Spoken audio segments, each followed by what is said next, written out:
Paper leak case का mastermind हुआ गिरफ्तार। एनटीए के एग्जाम प्रोसेस में था शामिल। सीबीआई जांच में सनसनीखेज खुलासा हुआ है। मुख्य आरोपी पीवी कुलकर्णी को गिरफ्तार कर लिया गया है। बताते चले वो पुणे में एक केमिस्ट्री लेक्चरर के तौर पर एनटीए की ओर से परीक्षा प्रक्रिया में शामिल था, जिसके कारण उसकी पहुंच सीधे क्वेश्चन पेपर तक थी। नीट यूजी परीक्षा में हुआ बड़ा बदलाव। अगले साल से सीबीटी मोड में होगा एग्जाम। शिक्षा मंत्री धर्मेंद्र प्रधान का ऐलान। नीट यूजी परीक्षा को लेकर केंद्रीय शिक्षा मंत्री धर्मेंद्र प्रधान ने बड़ा ऐलान किया है। उन्होंने कहा कि अगले साल से नीट यूजी परीक्षा कंप्यूटर आधारित टेस्ट मोड में होगा, ताकि परीक्षा प्रक्रिया को और अधिक सुरक्षित, पारदर्शी और निष्पक्ष बनाया जा सके। बिहार में अब हर विभाग में बनेगा सहयोग सेल। गांवों की शिकायतों पर सम्राट सरकार की होगी सीधी नजर। ग्रामीण क्षेत्रों में लोगों की समस्या समाधान करने के लिए आयोजित होने वाले सहयोग शिविर को लेकर सभी विभागों में सहयोग सेल का गठन कर दिया जाएगा। इस सहयोग सेल में नोडल पदाधिकारी की प्रतिनियुक्ति होगी, जो समय समय पर पोर्टल उपलब्ध आवेदनों की निगरानी करेंगे और इससे सक्षम प्राधिकरण को अवगत कराएंगे।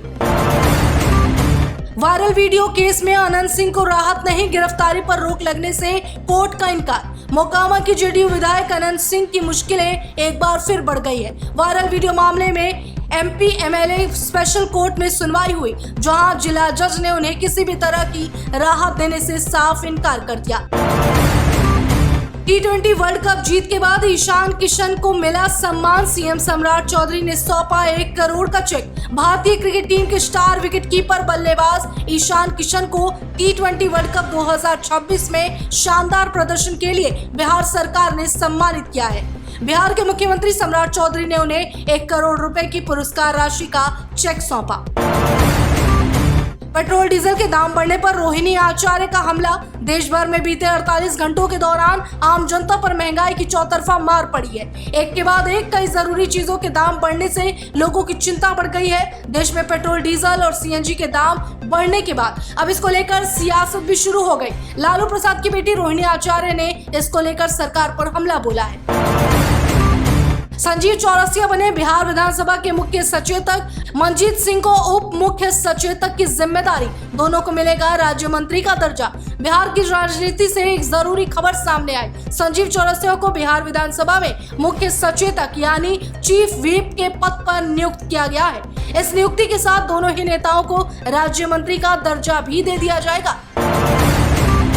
दिल्ली सरकार का बड़ा फैसला। अब हफ्ते में 2 दिन सरकारी दफ्तरों में work from home. Private sector को भी एडवाइजरी जारी। प्रधानमंत्री मोदी की अपील के बाद दिल्ली सरकार ने बड़ा कदम उठाया है। मुख्यमंत्री रेखा गुप्ता ने घोषणा की कि दिल्ली में अब सरकारी दफ्तरों में सप्ताह में 2 दिन वर्क फ्रॉम होम लागू किया जाएगा। दिल्ली सरकार ने निजी कंपनियों को भी जहां संभव हो वहां कर्मचारियों के लिए 2 दिन वर्क फ्रॉम होम लागू करने की एडवाइजरी जारी की है।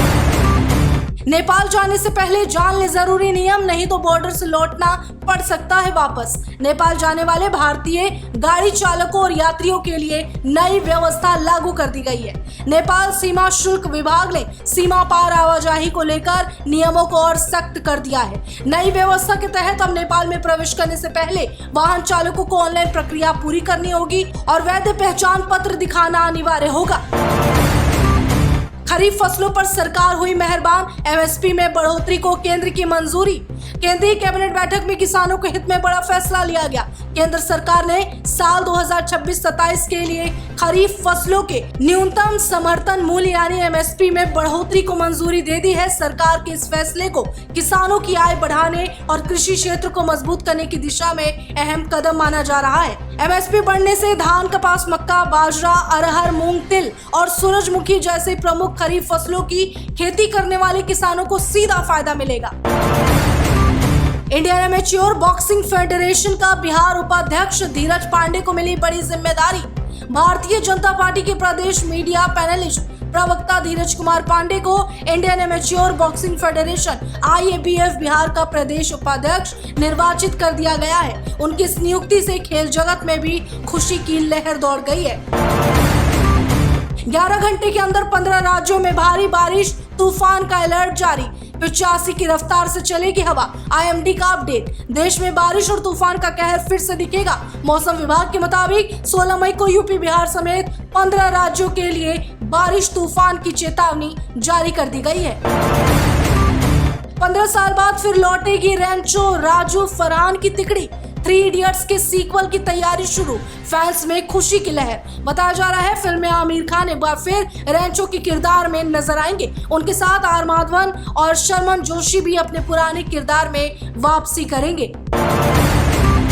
मध्य प्रदेश के श्योपुर में जहरीला तरबूज खाने से पिता की मौत। बेटे की हालत नाजुक, सीने में जलन दूर करने के लिए खाया था तरबूज। एमपी के श्योपुर से एक ऐसी दुखद और चौंकाने वाली घटना सामने आई जिसने फल और खाद्य पदार्थ की शुद्धता को लेकर लोगों के मन में डर पैदा कर दिया। सीने में जलन से राहत पाने के लिए पिता पुत्र ने तरबूज खाया था, लेकिन वही तरबूज उनके लिए काल बन गया है। पिता की मौत हो चुकी है और बेटे की हालत गंभीर बताई जा रही है। कांगो में इबोला से 65 लोगों की मौत, 246 संदिग्ध। अफ्रीका के कई देशों में अलर्ट जारी। WHO और पड़ोसी देशों के साथ समन्वय हुआ तेज।